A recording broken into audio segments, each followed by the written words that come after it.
Students in the English class of Satish Dosodiya. आज नया chapter आरंभ करेंगे हम ऑक्सिलरीज एंड मॉडल्स। मॉडल्स का चैप्टर करेंगे। तो सबसे पहले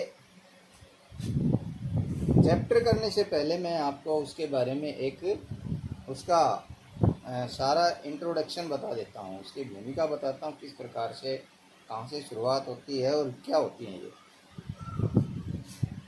ऑक्सिलरीज एंड मॉडल्स।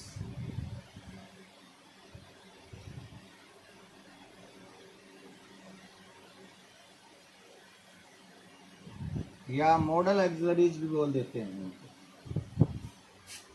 एक्चुअल होती हैं ये एक्सिलरीज वर्ब्स। एक्सिलरी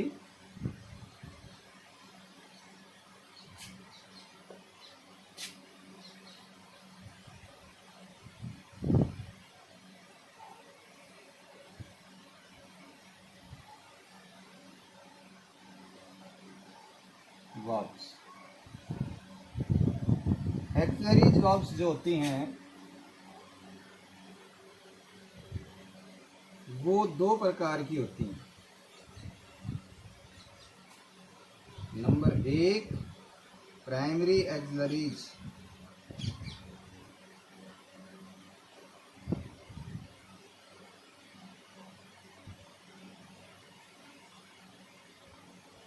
और नंबर दो,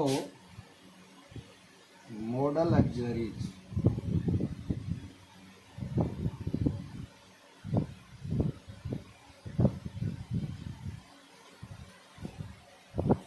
primary auxiliaries and model auxiliaries. तो प्राइमरी एक्सिलरीज क्या होती हैं और मॉडल एक्सिलरीज क्या होती हैं? देखिए, प्राइमरी ऑक्सिलरीज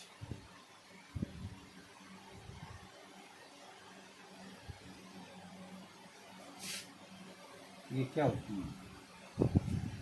वे क्रियाएं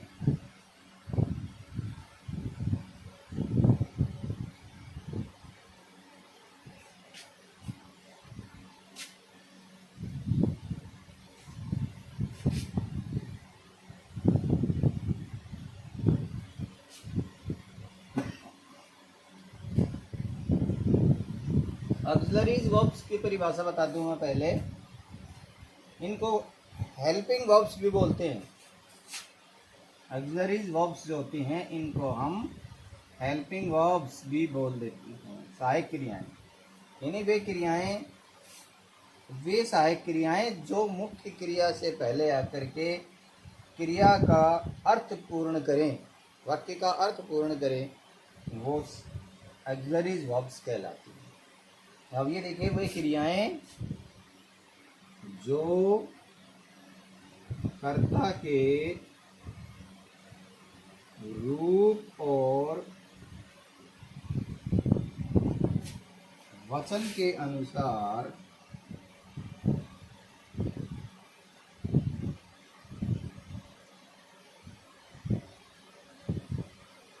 प्रयुक्त हों,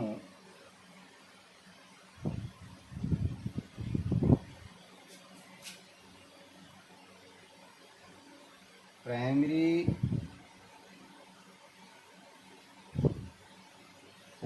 एक्सिलरीज होती हैं।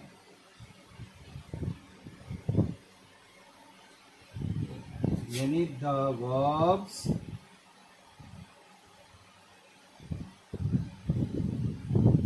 which are used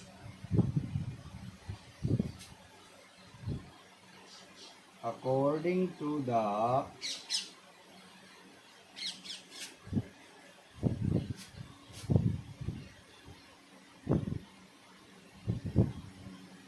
form and number of a subject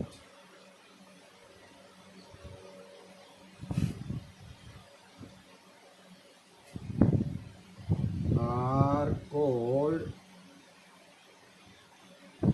primary auxiliaries.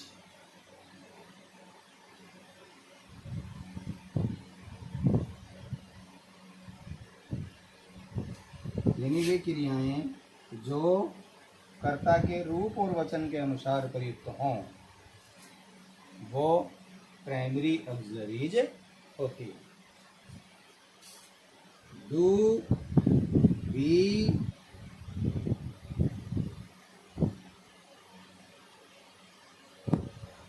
And have are primary auxiliaries.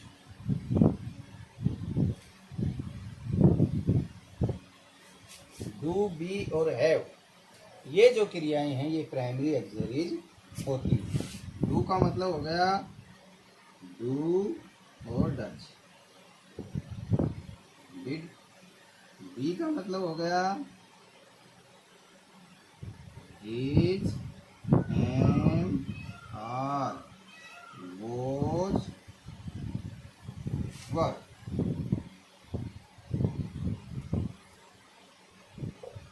Have का मतलब हो गया हैव, हैज और हैड। ये प्राइमरी ऑक्सिलरीज होती हैं। ये सब्जेक्ट के रूप और वचन के अकॉर्डिंग ही प्रयुक्त होती हैं। डू भी सब्जेक्ट के अकॉर्डिंग होता है, डज भी, इज, एम, आर भी, वॉज, वर भी, हैज, हैव और हैड भी। जैसे आई एम प्लेइंग, एम हो गया, दे आर रीडिंग, आर हो गया, we have a big house, have हो गया, he has not so much money, has हो गया। अब देखिए आई एम, आई के साथ एम आ गया, दे आर, वी हैव और ही हैज। ये सब सब्जेक्ट के अकॉर्डिंग। Number 2, model auxiliaries.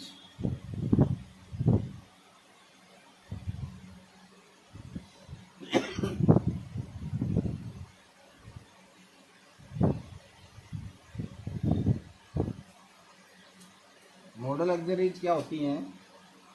वे क्रियाएं जिन पर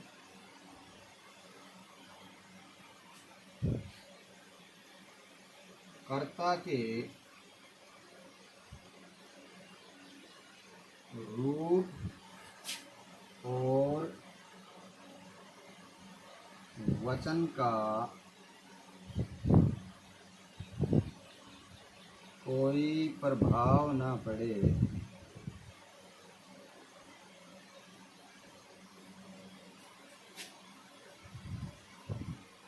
मॉडल ऑक्सिलरीज होती हैं।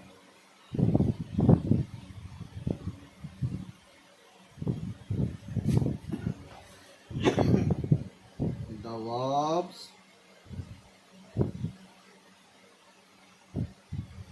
which have no effect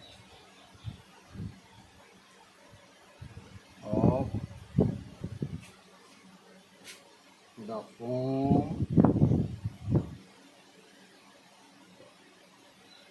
the form and number of a subject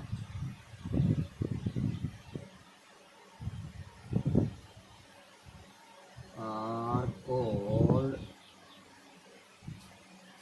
modal auxiliaries।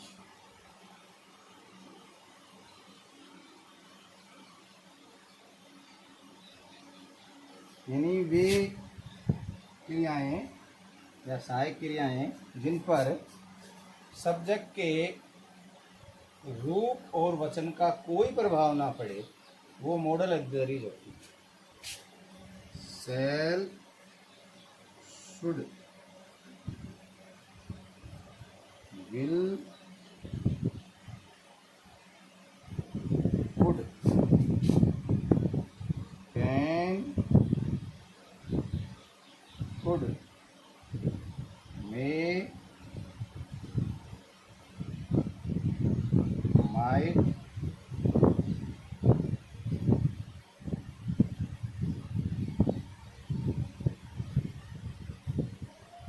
और must,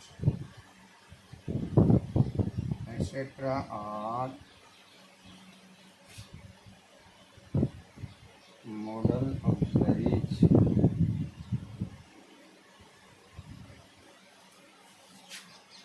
Shall, should, will, would, can, could, may, might, ought, must इत्यादि जो verbs होती हैं वो मॉडल ऑक्सिलरीज होती हैं। इनका सब्जेक्ट से कोई लेना देना नहीं होता। जैसे I shall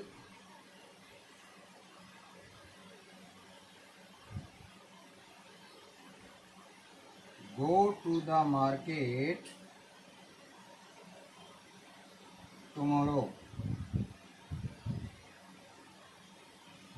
मैं कल बाजार जाऊंगा। I will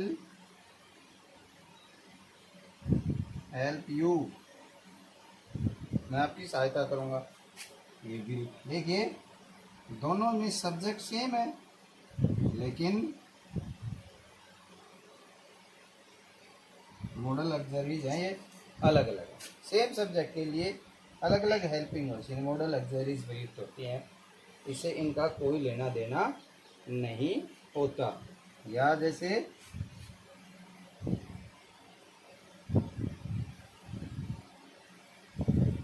they can do this work,